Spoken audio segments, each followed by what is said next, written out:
Hey guys, welcome back to more r/entitled people stories. In this video, a crazy Karen mom let her brats invade and rob my house. Let's dive right into the video. The title story starts like this. A little quick rundown of the people that are gonna be in this story aside from myself. There's Karen, the single mom that lives next door who lives up to her name, Brat number 1, her older son who is about 10, and Brat number 2, her younger son who is about 7. Karen has lived next to me for years and it's clear to everybody the type of parent that she is. She thinks that the sun revolves around her family and cannot imagine anything not being about her. She believes being a single mom means she is entitled to extra privileges and that people are not allowed to say no to her. I do believe that this mentality has affected how she raised her 2 sons. Brat number 1 and 2 don't listen to any adults, including their own mom. I can hear her demanding things of them and they refuse, probably because they saw her do that exact kind of behavior. They run around on people's lawns, play in the streets, stopping cars and do anything else you can think of. If somebody tries to tell them to stop, they will get ignored or just flat out say no. Trying to get Karen involved means that suddenly the neighbor trying to get the kids to stop doing wrong things are horrible and possibly child predators. This includes an 82-year-old woman who wanted the boys to stop tearing flowers out of her garden. And not like picking them trying to make a bouquet for Mother's Day or something and not understanding, just tearing the actual flowers to shreds because they thought it was funny.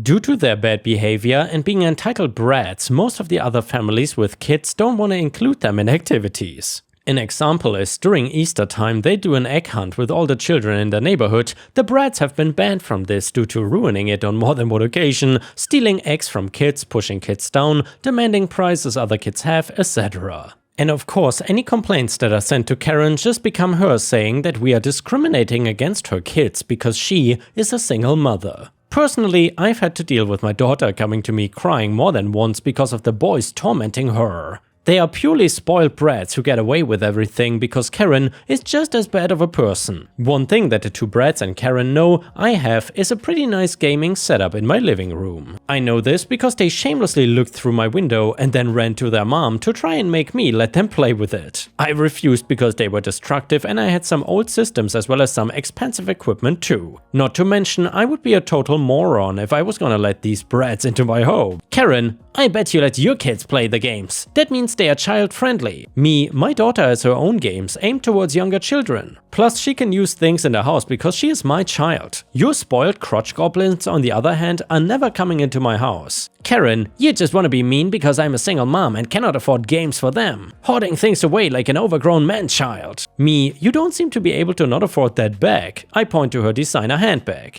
Plus I don't really care what you call me. Your kids need to learn that not everything belongs to them and they cannot always get what they want. I walked away with Karen in a huff and the 2 brats throwing an absolute fit because they were not getting their way. And in my opinion, they were too old to be throwing a fit in the manner that they were doing here. My daughter was not throwing a tantrum like that after she turned like 4. Karen decided to break boundaries in a way that I never thought she would. My wife and daughter were visiting grandma while I was catching up with some old friends. I came home and noticed the lights on in the living room and the shine from the TV being on. I assumed that she had come home early and just put her car in the garage. I went in closer to see that it was not my wife or daughter, but instead the bratty kids of Karen. They were jumping all over my furniture with muddy shoes, tracking it everywhere. Gaming stuff was thrown all over the place and they seemed to have found the snack cabinet because there was chocolate and cheese dust all over my things.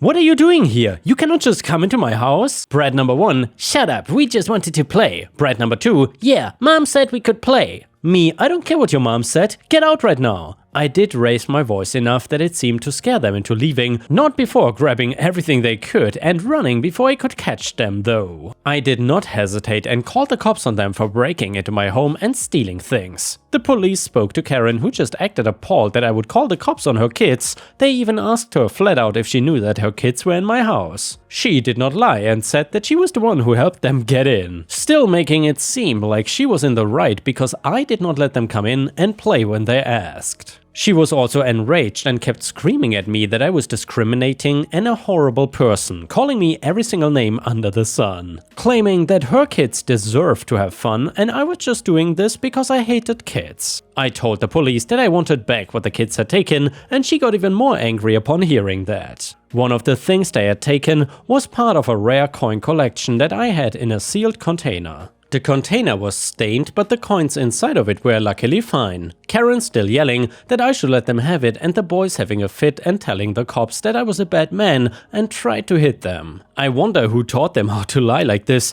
The police did not believe the claims luckily, and I was able to get all of my things back. Karen got in serious trouble for allowing and encouraging her children to come into my house, trash it, and then even rob me. I'm sure the brats were gonna be forced into some kind of counseling or program, at least I hope so, because they need to learn the meaning of no, and Karen sure is not gonna do that for them. Also, I had to get the furniture professionally cleaned to get the stains out as well as get the carpet cleaned. That bill got sent to Karen with the threat that I would take her to civil court if need were to get the money. She paid me, not wanting to take it that far, thankfully. This happened about 6 months ago, and I waited to tell the story in case something else interesting happened. The only thing to note is that Karen seems to be keeping them on a much shorter leash. My guess is that somebody from social services told her if she doesn't control her kids, they can get taken away or eventually end up in juvie. I don't really care how it happened, I'm just happy to not deal as much with that family now. Some people say that I was too harsh, calling the kids crotch goblins to their mom or yelling at them to leave, and well, I felt like I acted the way I had to because of the long history of these kids and the family with me. If I didn't call the cops, there was no way I would get anything back or Karen would discipline her children. So let me know if you think that I was an a-hole here or if I acted rationally.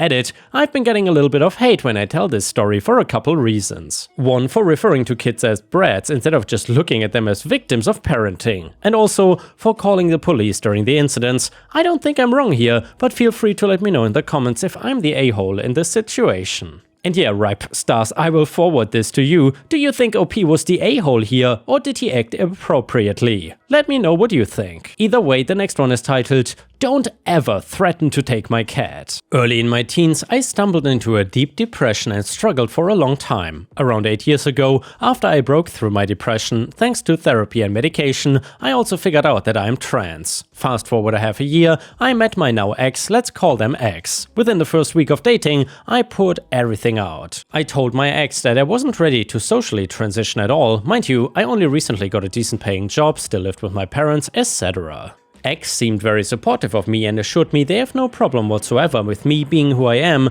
and so 4 years passed when we finally decided to buy a house together. Ex's parents, however, were loaded and they made a nice donation to ex by splitting up their savings between siblings when we told them about our plans. At this point, we also discussed that if things were to go sideways, we would just friendly part ways and split everything back to each other's original investment. We made some offers and ended up buying a nice place in between our two places of work. Since I had a car, commuting for me was easy, but for ex it was more difficult. They had to take public transport every day for 1 hour there and 1 back, out of the frying pan into the fire. We adopted 2 cats as we were both animal people, and the pandemic just hit, so I wouldn't feel so lonely when working from home while my ex was out working on site. However, the high I was riding off finally being independent and being able to live my own life was short-lived. See, my job requires me to be on call for several days of the month, usually 7/14 if a colleague is ill, and my phone would ring in the middle of the night, waking us both up.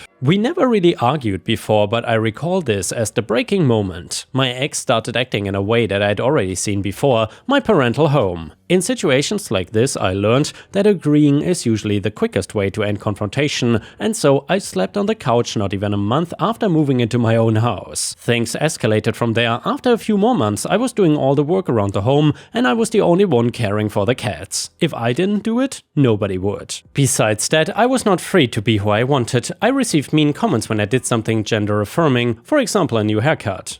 Note, at this point I was not ready to come out yet. I created an entire plan and timeline for myself. 2022, during the course of this year, my ex did their best to keep me down, but I would not let them. At some point my ex decided it would be easier to give up. We had a talk where we agreed that we'd mutually break up and divide everything fairly. I had every intention to keep the house as my cats got used to it. I made some friends in the area and my work was relatively close. As X had no intention to keep the house, commuting to work while their parents lived in the town they worked in, we went on from the assumption that I would keep the house. One evening, somewhere in November last year, we had an argument over the money that I would have to pay them. It started small as my ex had listed a broken vacuum cleaner on the list of items, and I started asking questions if we could scrap it. The argument evolved and X threatened to take my cats from me as part of the deal. This was the hill I was willing to die on. Never threatened to take away my cats. I stopped arguing and started calling a friend as I needed some support. X knocked my phone out of my hands, picked up their phone, called their parents and put them on speakerphone. The words X spoke will haunt me forever. OP is trans and wants to be insert gender. My first instinct I won't share, but you can imagine, after calling a helpline I calmed down and I gathered my courage, called up everybody I could think of and told them I was not gonna let X win this one. An hour after my ex's initial phone call, their dad showed up and started threatening lawyers and spouting things like that I was mentally ill, I would never be insert gender, and that they would do whatever it cost to get the house from me or leave me with as little as possible. Revenge malicious compliance time. Fast forward a week or so, X sent over a new version of the proposed financial resolution. The amount that I had to pay X was increased by a significant amount. I wanted this to be over quickly, so I just agreed as long as X would cover the cost of the notary, as their amount was the maximum I could borrow from the bank. They did not know this. My ex didn't agree and hiked their price again, stating that if I don't agree, the price will just continue to go up. My ex made an entire Excel spreadsheet detailing their investment as well as mine. What I noticed though was that in the Excel spreadsheet, everything was tied together. If X hiked their price, the price to buy me out was getting hiked as well, and that's when I realized I had them by the balls. See, they were blindsided and thought I would do anything to not move to my parents' place. I argued back and forth and played dumb at one point, just to drive up the price. The email stated that X forgot to calculate how much more the house was worth than 2 years ago and hiked the price by 20%. As per usual, X copy-pasted their calculations and said, "This is the price you pay me, or this is the price I pay you." And that's when I took my chance. I agreed to let my ex buy me out for the amount specified, and in my reply also stated that all previous negotiations of who pays the notary would also be valid, the buyer. I ended my email with, "I don't have to remind you that an agreement over email is just as valid as a contract, right?" I pushed them to contact a notary within a reasonable time, or I would seek legal counsel to force them to pay my share. Fast forward 2 weeks and I receive a call from the notary that they are working on the deed and need my details. Approximately a month later it would be ready to sign. I double checked the numbers, it was all there, and shortly after it was signed. The reason I'm posting this now, instead of at the end of 2022, is because like I said, my ex did not want to keep the house. It went up for sale immediately, approximately 40,000 euros above market value. I had the house favorited and checked periodically. Every so often it would drop in price and receive the new sticker on the website. It dropped approximately 60k before yesterday in total, when it was finally sold. I calculated the damages based on their handy Excel sheet, and if we assume the initial fair split like we agreed 3 to 4 years ago, my ex lost about 40,000 euros of their own investment, not only in buying me out, but notary costs, taxes, etc. If we assume the split I initially agreed on to get it over with, my ex lost out on 80,000 euros. I am now living my life to the fullest with friends and an amazing partner who is truly supportive of me. Lesson learned, however, I bought a new place for myself, funded by X. I will never share ownership of it ever again. Never threaten to take my cats away. And yeah, Ripe Stars, I can only sign this story. Never threaten to take my cats away, or I will go John Wick on you. And now let's move on to the next story. It starts like this. I have seen Karens try to steal cars. I have seen Karens try and steal homes. However, what I never thought I would see was a Karen trying to steal a baby. More importantly, my baby. As you can tell, this was not a generic Karen in the wild, but instead one that lives about 2 doors down from me. Now, I've had issues with this Karen since the beginning of knowing her, and it all boils down to the fact that she is insane and racist. So for context, I'm a black woman who is married to a white man. That simple statement is the main issue between me and Karen because she thinks that's a problem. We've had issues with her telling me that I don't belong in the neighborhood because of the color of my skin and that it will ruin property values if she ever tries to sell her house. She really does have no issue being that racist directly to my face, and each time I call her out for it and tell her to get away from me. At one point, she even approached my husband, telling him that she had a lot of single friends and that he should divorce me and marry one of them instead. Of course, all of these women being white and probably just as entitled and witchy if they were friends with this Karen. He also hates her and cannot believe the kind of crap that she will say right to our faces. Once she could visibly see that I was pregnant, and you can imagine that she had a ton to say about that as well. I could be here all day typing about the racist crap she says, so I will just move on a little to after my baby was born. For people that don't know, most babies come out light-skinned and can darken over time. My son looked exactly like his father and was the palest little thing. Of course, to us that did not matter, because he was healthy and I was honestly glad to have him out after 9 months of being pregnant. Having him also did one other thing to me, which was giving me motherly instincts of not dealing with anybody's crap when it came to my son. And of course, the day I take him for a walk in his stroller, I run into racist crazy Karen, who of course has to stop and take a look at my son. Karen, wow, he is so white. Are you sure that he's really yours? Me, considering I was pregnant for 9 months, I can guarantee he is mine. Karen, I would have expected him to be black like you. I mean, he will fit in now a lot better when he goes to school around here since he is white. Me, he's not white, he's half black. He just looks like his dad. Karen, how can you expect to raise a white child though? He will grow up thinking you're a nanny or something and want his real mom. You should just let me raise him. Me? Excuse me? Did you say what I just think you did? Karen, he deserves a white mother. The only thing he will learn from you is how to leech off of the government and end up in jail. Me, get your racist ass away from me and my baby. I'm sick of your BS and I don't want you talking to me or my husband ever again. Hearing her tell me to give her my child made me snap, and I was no longer gonna deal with her BS. The yelling sadly woke up my son, who was napping and now is screaming and probably wanting to eat. She took this as an opportunity to decide that I'm a bad mother because of course a baby crying must mean that I'm a bad mother. She shoved me to the side before grabbing the stroller and trying to run away with my baby. She made it about a house and a half before I caught up with her and punched her right onto the pavement. I lost any and all control as I was running on emotions and hormones of a new mother who just had her baby grabbed away from her. I was kicking her on the ground too until I knew she was not about to get up and grab my baby again. I was also screaming at the top of my lungs since she grabbed the stroller, so I assumed that somebody heard because the cops showed up pretty quickly after that. At this point, I was a hysterical mess and clinging to my baby in fear of him being grabbed again. The police separated me from Karen as they tried to get the story out of a sobbing me of what went wrong. I told them what she said and that she demanded I give her my baby because he is white. Then when I refused, she grabbed the stroller and tried to just take him. I flat out admitted that I was the one that knocked her to the ground after I caught up with her. The officers were really nice and trying to calm me down, and even offered to call my husband for me since I was too much of a mess to even do that on my own. Looking back, I think I was also scared because I know that I don't look like my son and certain that police might have not believed me. Very easily, Karen could have claimed it to be her kid and some officers might have taken her side. I'm lucky that nothing like that happened, but looking back at it, it's really a scary thought. Karen was up after a couple of minutes and I could see her ranting and pointing at me and the baby.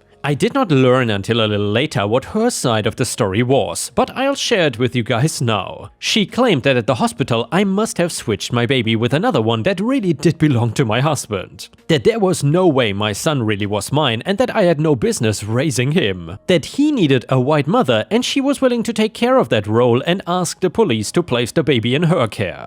Of course, she got told that that was not how anything worked and she was the one actually in trouble. I think she was shocked and assumed she didn't do anything wrong and I would be the one getting arrested. Claiming that I assaulted her for no reason or according to her because black people are just violent. That she wanted me arrested for assault and thrown in jail with my baby taken out of my care and put into hers. She must have not liked it when her reality was shattered with how laws actually work. She was being arrested for attempted kidnapping and you can bet that I was gonna press charges on this Karen. What I did was labeled by the police as self-defense and defending my baby, so I was not getting in any trouble with them. I also wanted a restraining order against Karen because I feared of her going after me and trying to take my son away again. Of course, my husband was also insistent on making sure that Karen stayed far away from us, and the police promised they would do everything they could. She did not end up in jail and was back to her house by the next day. However, a restraining order was filed that said she wasn't allowed to go anywhere near us or our child. She was also given some pretty heavy probation and rules since her crime involved a minor. She was not allowed near parks or any kid places because she was considered a risk to kidnapping kids after what she did. She was of course pissed about this and tried to contact us to get rid of the restraining order and help her get the restrictions lifted. But of course we said no, and for her to not contact us or we would go to the police again. Messing with me and being a racist crosses a line that I cannot stand. Once you get my baby involved though, it crosses an entirely different line where I won't rest until you get exactly what you deserve. Karen had to learn this the hard way, and I hope doesn't need to see what happens if she tries to go anywhere near my baby again.